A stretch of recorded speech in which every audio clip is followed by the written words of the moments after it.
Are you unfamiliar with AWS? In this video, we're going to do a quick walkthrough on how to set up an EC2 instance with installing Docker and Docker Compose, which would be very helpful for QA engineers. 3, 2, 1, go!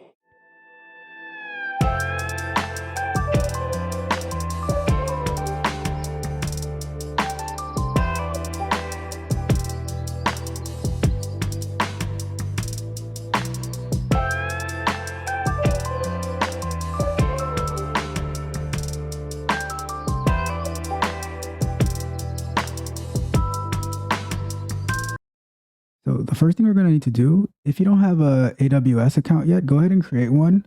We're going to create an EC2 instance, and then we're going to log into that instance and install Docker Compose on it. We're going to install Docker and then Docker Compose. So let's go along for the ride. I'm already logged into AWS. And when you get here, if you're just new to AWS console and you haven't gone to any of their resources yet, this will probably be blank. But what we can do, we can either click on services up here, we can search for what we're looking for. So we would need EC2. So here, let's just search for it. Let's go to EC2. And then the services that come up, virtual servers in the cloud. Let's click on that. And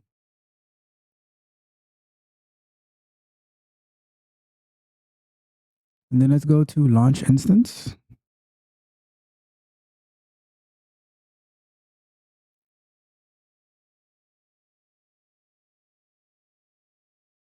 And from launch instance, let's give it a name. Let's say TCR, set up AWS EC2.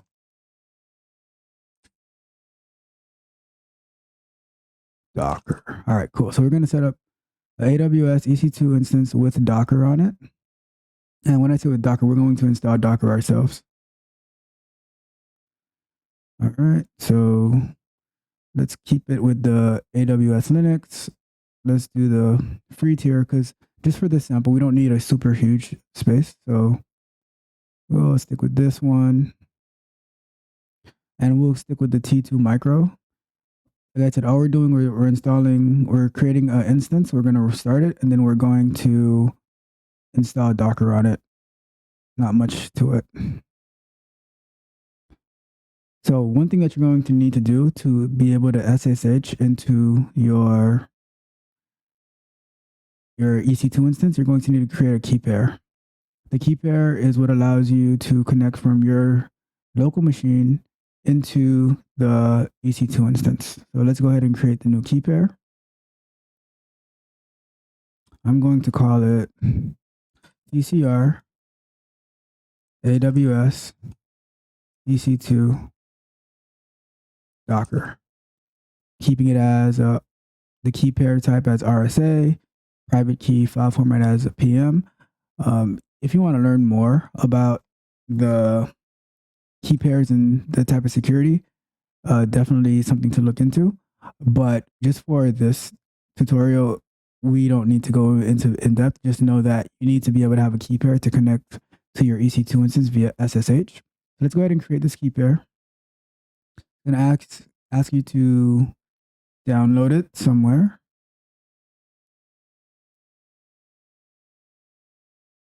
So on your local computer, you can go to save it to a location. It's not showing up on my screen now, but just download it to maybe somewhere in your documents, create a new folder and call it key pairs, AWS key pairs.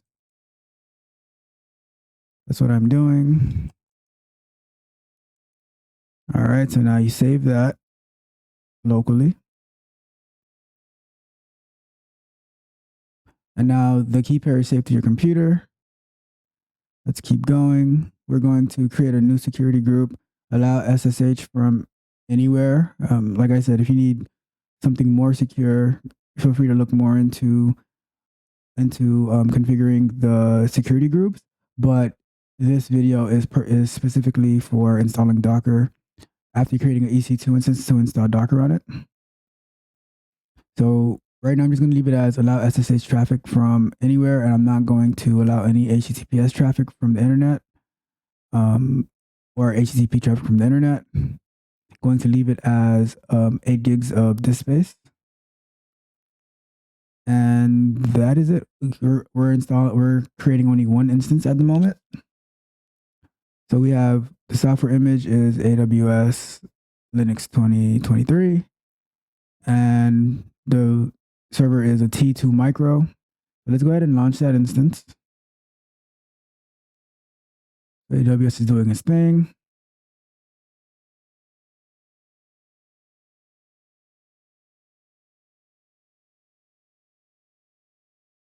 All right, so now the instance was successfully initiated. So now it's going. If we click on the link for the instance, it's taking us to the console where it has the list of instances. So this one is specifically filtering down for that instance that we just launched, and it's in the current state of pending. So it's being set up for us. If we click on the instance, we'll get more details about it. So now it's running. Perfect. So now we want to SSH into the machine so we can install Docker. So first things first, let's get a terminal window up and running. All right, so what we're going to do, we are going to navigate to the folder that has a key pair in there. All right, so now once we're in that folder, now let's do this instead. Let's share the window. I'm going to share the entire screen so that way you can be able to see my terminal and the instructions for getting this to work. So let's go here and let's share that. All right, so now you can see both. All right, so I'll link this article in the description of the video, but this is the one that's going to give us the guide to connecting to our EC2 instance via SSH, and then to install Docker on it. So I'm sure anyone can follow this this guide, but I find it sometimes easier having something to follow along with.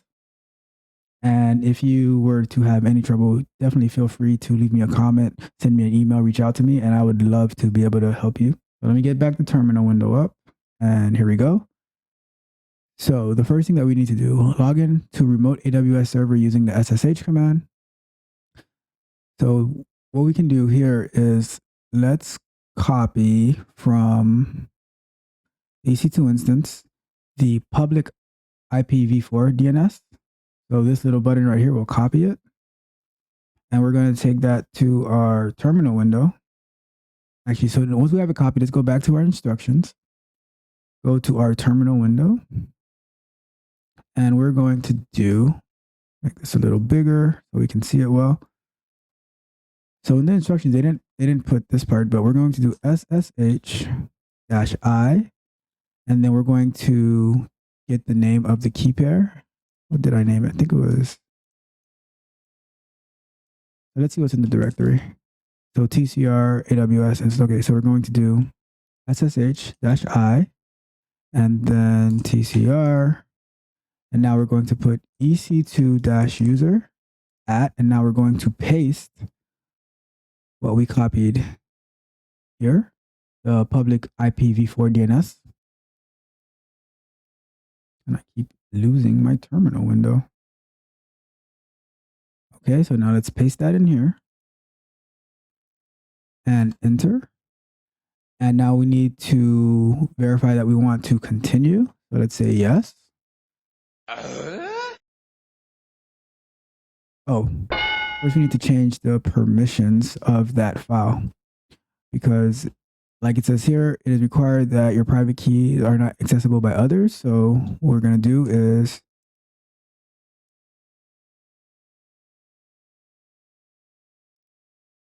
$400 and then TCR. All right, so now that we've changed the permissions not to be public, so it's not accessible by others as AWS is requiring. Let's go back up to, when you press the up key in terminal, it goes back to the previous commands that you ran. So let's go and do enter. And now we are successfully connected to our EC2 instance. So now we can follow the guide, put it back up. So first, because some machines will have Docker installed, some of them will not. So let's see if this one has Docker installed on it. No Docker command found. Okay, cool. So let's go ahead and install it. So the first step we already did. So let's check this one off. We logged into our EC2 instance. So now let's do an update. So sudo yum update. I like to type the commands out sometimes because it gives you just practice. All right, so now let's do a sudo yum search Docker.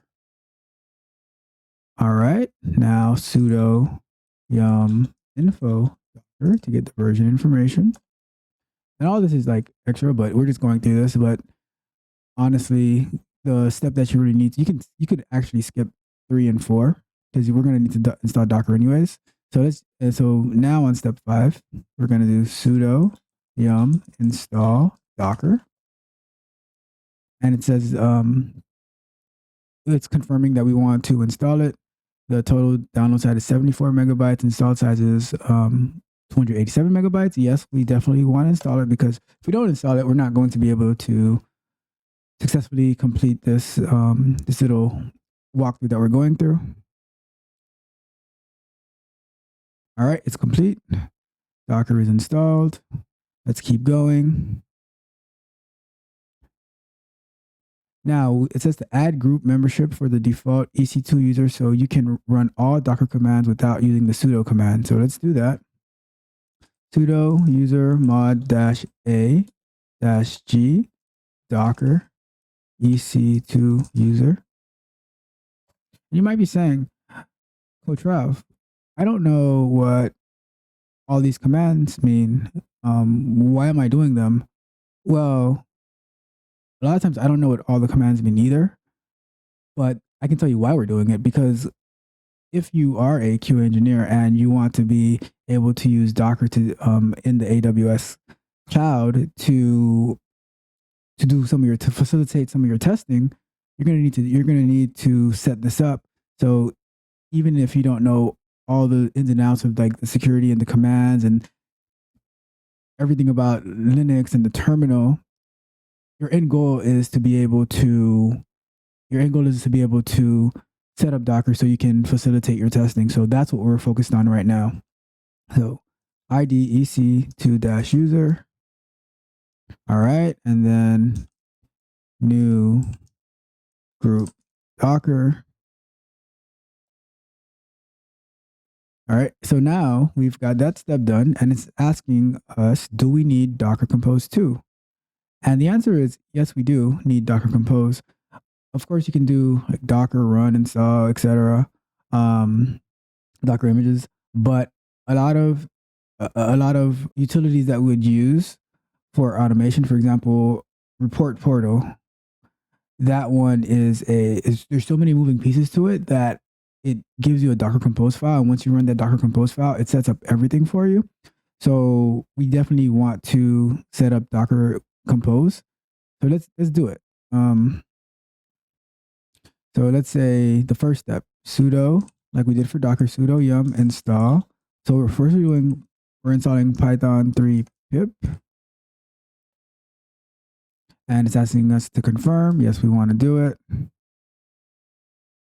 All right, now it says run any of the following: sudo pip3 install Docker Compose or pip3 install for the particular user without root access, Docker Compose. So let's do both. So what I did when I was doing this the other day, I did sudo yum install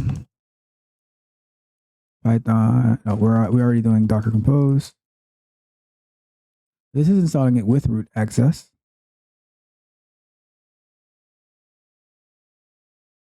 Oh, wrong command. Sometimes I'm looking at the previous line, knowing that I need to do the next line. So sudo pip3 install Docker Compose. And that's installed. And let's see here. So when I was doing this, I did this step because it said or, and then I kept going to see what happens. So now it says to enable Docker service at AMI boot time. So this is saying when the machine starts up, we want Docker to be enabled. So let's do that. Sudo systemctl enable docker.service. Now Docker is enabled, and now we're going to do sudo systemctl start docker.service. So now we're starting up Docker. So that's awesome. Now we can check. So this is the way that they're saying you can check if it's started.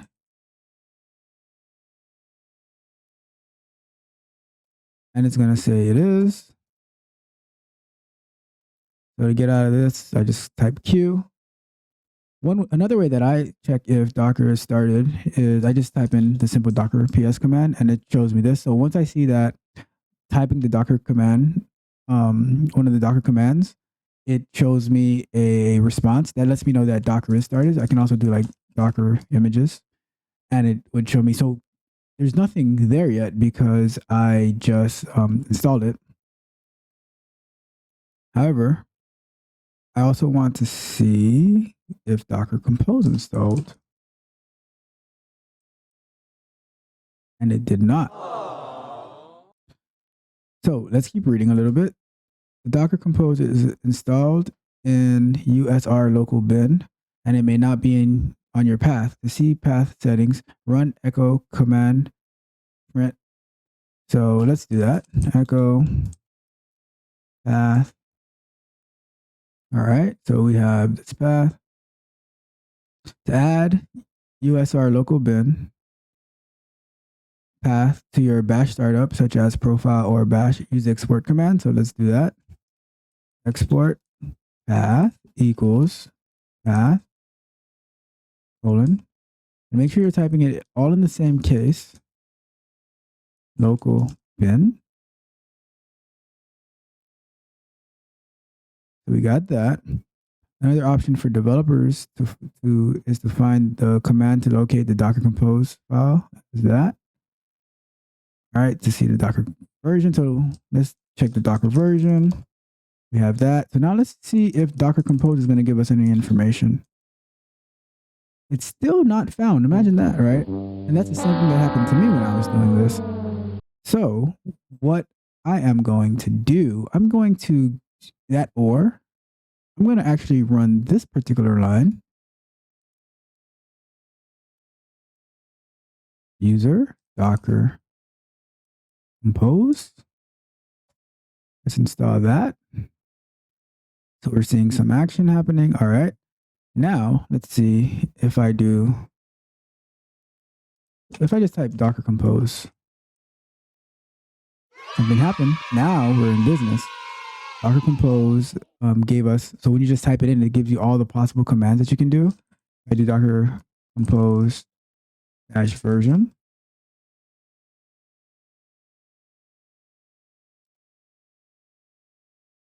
And it gives us the version number.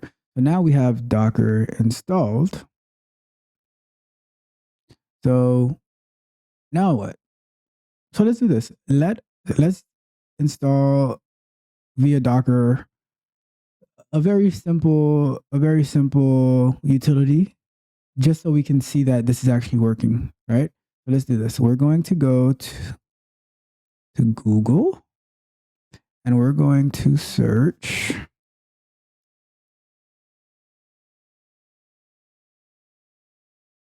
We're going to search HTTP bin. We can just go to the website. I don't have to search it. So we're at HTTP bin, and it says run locally. We can just do Docker run -p 8080 on port 8080, and this is going to install this Docker repository, this Docker image. All right, so let's just copy this. Copied, and let's go back to our terminal.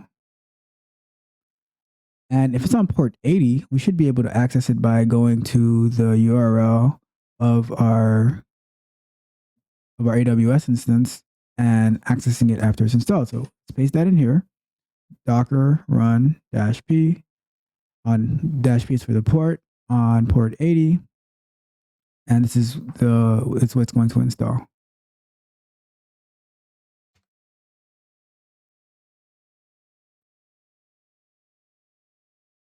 All right, it's installing, putting everything in, extracting it. So now we know that Docker is working, because once by running this command, it goes out and looks for it locally first, and there's nothing. So then it's pulling the latest from the Docker hub repository, and now it is installed and it is running. So the question is now, let's access it, right? So let's go back. So we don't need the terminal for the moment. Let's see if we can access it. We're going to copy this URL again, go into another browser, and we're going to paste it. And once we paste it, we should get the HTTP bin coming up.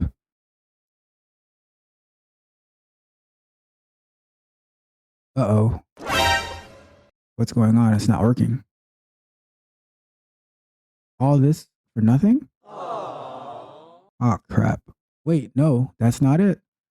Remember. The fact is that I don't remember. When we were setting this up, we said we were not going to allow any incoming HTTP traffic when we were doing our security. So if we look here,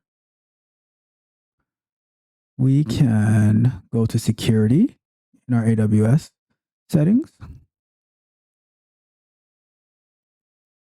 And so it says inbound right now is only on port 22. Port 22 is the port that SSH connects to. So let's go ahead and let's edit this security group. So this is a security group that our instance is using.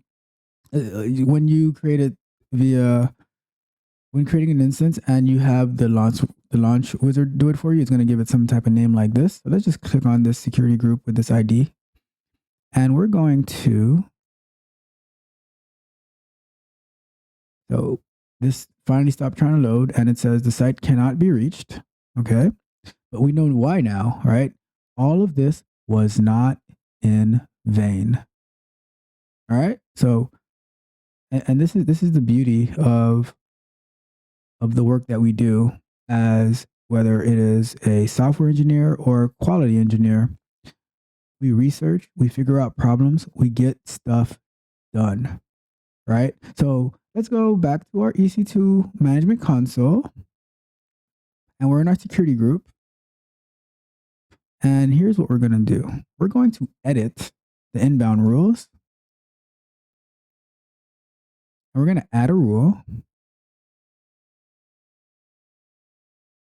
And for this case, because we're already using port 80, we could just say port range 80, because what you don't want to do is just make every single port accessible on your instance, because then anyone could get to it. Although you can also filter it, like saying only from this particular IP address I want to be able to connect to my EC2 instance. But let's say you're creating something for your organization, or let's say you're creating a software, and you don't want to limit it to a particular IP address range. So you're gonna say, so you never want to open every single port on a server, right? So we could just type in port 80 because that's the port that we opened up for when we were setting up the HTTP bin. But we could also just use HTTP because HTTP by default HTTP uses port 80. So we see when I click HTTP here, it sets it to port 80. And I'm going to leave this range as all ranges. And I'm going to save that rule. And now we have two inbound rules. We have the SSH where you can connect via port 22. That's something that we do through the terminal. And then we have HTTP, which you can access through port 80, which is through a web browser. Now, if we go back to here, let's see what happens.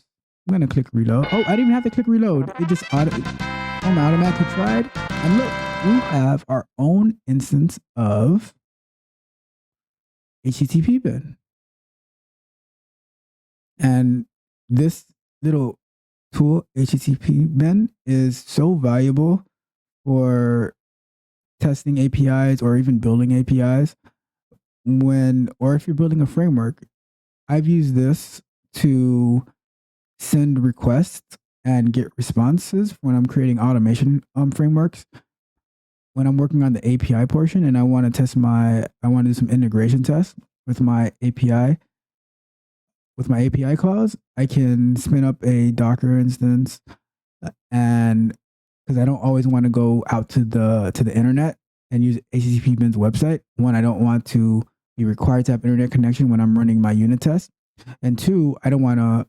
I personally don't like to overwhelm people's sites. Although, like me running a few tests wouldn't do that to their site, but I'd rather just do it locally. So I can spin up a Docker instance of HTTP bin, and then I can make calls to it and get responses to know that my API calls are working properly. So now we can see that we're able to access our Docker installation of HTTP bin. Oh my goodness, it is not easy to say. HTTP bin on our EC2 AWS instance. So that is us going through installing. Well, first we created an EC2 instance, and then we created a key pair for it, and we logged in via terminal using SSH with that key pair. Remember, we have to change our key pair's permission to 400 before we can actually be able to log into EC2, or else AWS would not allow us to log in. And then we went through this URL, this website, which gave us the guide on how to install Docker on an EC2 instance. And remember, when we got to the Docker Compose part, we had some issue with this part. And if you have a better understanding of this step than I do, please feel free to leave me that information in the comments, and then I can always make another video talking more about this step. But like I said, it doesn't faze me when one step doesn't work, because I'll just research to find another way to make it work. To me, that's a big part of engineering as a whole, is getting to the solution that you need. Like you're always innovating and creating. And thankfully, I didn't have to do much extra research because they had this in here. And now that I have it working under my user, I'm able to continue going. And once we did that, then we went to HTTP bin's website. We took the Docker path to run it locally, and we installed it on our EC2 instance. And now we have this. So let me know what you think about this. I hope you found it informative. And if you did, please definitely leave me a like and a comment and subscribe, because we'll be making a lot more videos like this. And one last thing that you want to do, very important, and I don't want to forget this because I don't want you to be getting charged a whole bunch of money from AWS just for forgetting to do this while we're learning. So let's go back to our EC2 instances. And instances that are running, let's click on instances. And now we're going to find the instance that we created. Let's click on that. And we want to In AWS, you have the option to stop an instance, reboot an instance, terminate. If it's something that you're gonna, if it's an instance that you're going to use to learn, then you can stop it. You only get charged by AWS when the instances are running, from what I recall. You definitely want to double check that to make sure that still is the case. But from when I remember when I used to use it a lot, it was only while it's running that you can accumulate fees. But definitely double check that. And what I'm gonna do, I'm gonna stop my instance. If I was to click, if reboot is just gonna turn it on again, terminate is going to completely wipe out that instance. So you would have to do everything that we just did over again.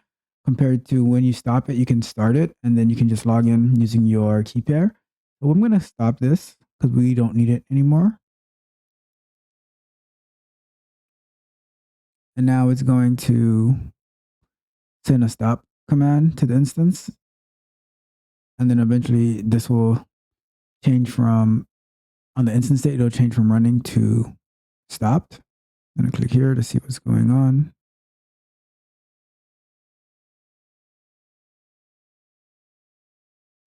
And it shows that it's stopped. And as you can see here, these are some different instances that I've worked on in the past.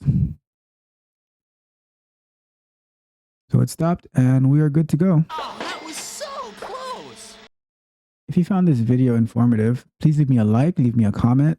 If there is anything that you think I got wrong, please leave me a comment. I'm always open to learn. I'm always looking for better ways to do things. And if you want to get more content like this, let me know. Subscribe to the channel, and I will definitely continue to push out more content like this. Until next time, friends.